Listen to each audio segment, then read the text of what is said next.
আমি শ্রী প্রশান্ত চন্দ্র রায়, digital marketing IT ইনস্টিটিউটের founder. আমরা যারা মার্কেট প্লেসে কাজ করি, অবশ্যই বিশেষ করে ফাইবার মার্কেট প্লেসে যারা কাজ করি তাদেরকে গিগ ক্রিয়েট করতে হয়, এবং আমরা সেই গিগটা পাবলিশ করার পরে সেটি অ্যাক্টিভ আছে কিনা তা আমরা জানি না অনেকেই। তো এটি দেখার জন্য আমাদেরকে কি করতে হবে, যে আমাদের গিগটা অ্যাক্টিভ আছে কিনা। আপনার গিগটা যদি অ্যাক্টিভ না থাকে, তাহলে যদি কেউ ফাইবার সার্চ বারে এসে আপনার গিগের ট্যাগ রিলেটেড সার্চ করে, তাহলে আপনার গিগটা সেখানে শো করবে না, এবং আপনার গিগে ইমপ্রেশন, ক্লিক এগুলো বাড়বে না। তাই অবশ্যই আমাদের গিগটা পাবলিশ করার পরে আমাদেরকে অবশ্যই চেক করতে হবে যে আমাদের গিগটা আদৌ অ্যাক্টিভ আছে কিনা। তো এটি দেখার জন্য প্রথমে আমাদেরকে যেখানে যেতে হবে, আমাদের একটা ব্রাউজার ওপেন করতে হবে, যে ব্রাউজারে আমাদের ফাইবার অ্যাকাউন্টটি লগ ইন করা আছে। যেহেতু আমার ফাইবার অ্যাকাউন্টটি ক্রোম ব্রাউজারে আছে, আমি ক্রোম ব্রাউজার ওপেন করব এবং আমার ফাইবারে লগ ইন করব। আমি আমার ফাইবার অ্যাকাউন্টের নামটি আপনাদেরকে দেখাচ্ছি না, কারণ আমি যদি আমার ফাইবার অ্যাকাউন্টের নামটি এখানে শো করি, এতে করে অনেকে আপনারা আমাকে ফাইবারে মেসেজ করবেন। মেসেজ করলে আমি যদি আপনাদের রিপ্লাই করতে না পারি, তখন আমার রেসপন্স রেটটা বেড়ে যাবে। তাই সকলের কাছে আমি ক্ষমা প্রার্থী, আমি আমার অ্যাকাউন্টের নামটি আপনাদেরকে দেখাচ্ছি না। তো আপনারা আপনাদের ফাইবার অ্যাকাউন্টটি লগ ইন করার পরে ঠিক এরকম নিচে চলে আসবেন। নিচে চলে আসলে এখানে দেখবেন হেল্প ইজ সাপোর্ট নামে একটা অপশন আছে, এই জায়গাটিতে ক্লিক করবেন। ক্লিক করার পর আমাদেরকে আরেকটি ইন্টারফেসে নিয়ে আসবে। এখানে দেখুন লেখা আছে buyer, seller, Fiverr business, client. আপনি যেহেতু সেলার, আপনাকে সেলার অপশনে নিয়ে এসেছে, এবং নিচে দেখুন popular topic, withdrawal, revenues, viewing gig statistics, gig policies, seller hub. আমরা যেহেতু আমাদের গিগটি চেক করব যে অ্যাক্টিভ আছে কিনা, এটি দেখার জন্য আমাদেরকে 2 নম্বর যে অপশনটা ভিউইং গিগ স্ট্যাটিস, এখানে ক্লিক করতে হবে। এখানে ক্লিক করার পর আপনার গিগ রিলেটেড এখানে অনেক কিছু বলা আছে, আপনি চাইলে এগুলো পড়তে পারেন। যদি না পড়েন, একবারে নিচে আসবেন। একবারে নিচে আসলে দেখবেন কন্ট্যাক্ট সাপোর্ট নামে একটা অপশন আছে, এখানে আপনাকে ক্লিক করতে হবে। এখানে ক্লিক করার পর দেখুন আমাদের সামনে আরো অনেক অপশন ওপেন হচ্ছে। এখানে আমাদেরকে বলতেছে আপনার যদি কোনো অ্যাকাউন্টে সমস্যা থাকে এবং সিকিউরিটি, আপনি এখানে কন্ট্যাক্ট করতে পারেন।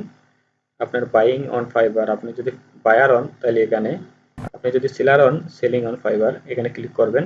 এবং আপনার যদি ফাইবারের কমিউনিটি গাইডলাইন সম্পর্কে কোনো কিছু জানার থাকে, তাহলে এখানে আপনি ক্লিক করতে পারেন। যেহেতু আমরা সেলার, 3 নম্বর যে অপশনটা আছে সেলিং অন ফাইবার, এই জায়গাটাতে আমরা ক্লিক করব।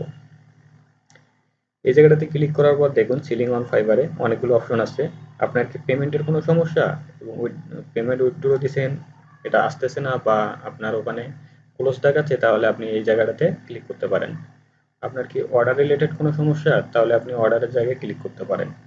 আপনার কি গিগের কোনো সমস্যা, তাহলে আপনি গিগে ক্লিক করতে পারেন। আপনার কি বিকম এ সেলার, আপনি কি সেলার, এখানে দিতে পারেন। সেলার ড্যাশবোর্ড স্ট্যাটিস্টিক্স, আপনার সেলারের যে আপনার যে ড্যাশবোর্ডটা আছে এটা এখানে দেখতে পারেন, এবং অন্য কোনো যদি ফিউচার থাকে ফাইবারের সেলারের, সেটা এখানে দেখাবে। যেহেতু আমাদের গিগের সমস্যা, আমরা 3 নম্বর অপশনটিতে ক্লিক করব, যেখানে আমরা আমাদের গিগটি দেখতে পারবো যে অ্যাক্টিভ আছে কিনা। এখানে ক্লিক করার পর দেখুন আপনাদেরকে বলতেছে ক্রিয়েট এ গিগ। আপনি কি গিগ ক্রিয়েট করতে চান? এডিট মাই গিগ, আপনি কি আপনার গিগটি এডিট করতে চান? গিগ স্ট্যাটাস, আপনি কি দেখতে চান যে আপনার গিগটা অ্যাক্টিভ আছে কিনা? গিট ইওর গিগ স্ট্যাটাস, আপনি কি আপনার গিগের স্ট্যাটাস দেখতে চান? Gig not found when search, আপনি কি দেখতে চান আপনার গিগটা সার্চ রেজাল্টে আছে কিনা? হ্যাঁ, আমরা দেখব যে আমাদের গিগটা সার্চ রেজাল্টে আছে কিনা। এটা দেখার জন্য আমাদেরকে যেতে হবে এই যে নিচে, সবার নিচে যে লেখাটা আছে gig not found when search, এই জায়গাটাতে ক্লিক করবেন। ক্লিক করার পর আপনি যে সকল গিগ পাবলিশ করেছেন এই গিগগুলো আপনার এখানে শো হবে। এখানে শো হওয়ার পর দেখুন ডান দিকে এই যে একটা বাটনের মতো অপশন আছে, এখানে ক্লিক করলে আমাদের গিগটা অ্যাক্টিভ আছে কিনা এটা দেখাবে। তো আমরা দেখার জন্য এখানে একটা ক্লিক করব। হ্যাঁ, দেখুন আমার এই গিগটা অ্যাক্টিভ। আপনার গিগটা যদি অ্যাক্টিভ না থাকতো তাহলে এখানে অন্য একটা লেখা বাইর হতো, your gig activated but not search result, এরকম একটা লেখা আসতো। যেহেতু আমার গিগটা অ্যাক্টিভ আছে এজন্য এখানে gig status active, your gig is active and appears in search result. এবং আমার গিগটা যদি কেউ সার্চ করে আমার কিওয়ার্ডগুলো দিয়ে, তাহলে আমার গিগটা সার্চ রেজাল্টে দেখাবে। আমার দ্বিতীয় গিগটা দেখি, হ্যাঁ এটাও অ্যাক্টিভ। তৃতীয় গিগটা এটাও অ্যাক্টিভ।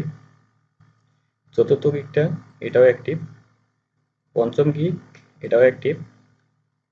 ষষ্ঠ গিগ এটাও অ্যাক্টিভ। আপনার গিগ যদি অ্যাক্টিভ না থাকে সেক্ষেত্রে আপনাকে কন্ট্যাক্ট সাপোর্টে কন্ট্যাক্ট করতে হবে। কন্ট্যাক্ট সাপোর্টে আপনি কিভাবে কন্ট্যাক্ট করবেন, এই যে মাই সাপোর্ট রিকোয়েস্ট, এখানে আমি যে সকল সাপোর্ট নিয়েছিলাম ফাইবারে সেগুলো এখানে আছে। আপনি যদি আপনার গিগটা যদি এখানে সার্চ বারে এখানে যদি দেখেন যে অ্যাক্টিভ নাই, তখন আপনাকে কন্ট্যাক্ট সাপোর্টে হেল্প নিতে হবে যে আপনার গিগটি অ্যাক্টিভ নাই। এটা আমি আপনাদেরকে পরবর্তী ভিডিওতে দেখাবো কিভাবে আপনার গিগ অ্যাক্টিভ না থাকলে আপনারা ফাইবারে কমিউনিকেশন করে আপনার গিগটি অ্যাক্টিভ করাতে পারেন। আর আপনি যদি আমার চ্যানেলটিতে নতুন হয়ে থাকেন তাহলে অবশ্যই আমার চ্যানেলটি সাবস্ক্রাইব করুন এবং পাশে থাকা বেল আইকন বাটনটিতে ক্লিক করে রাখুন, এতে করে পরবর্তীতে আমি যে কোনো ভিডিও আপলোড দেওয়ার সাথে সাথে আপনার নোটিফিকেশন বক্সে চলে যাবে। ধন্যবাদ।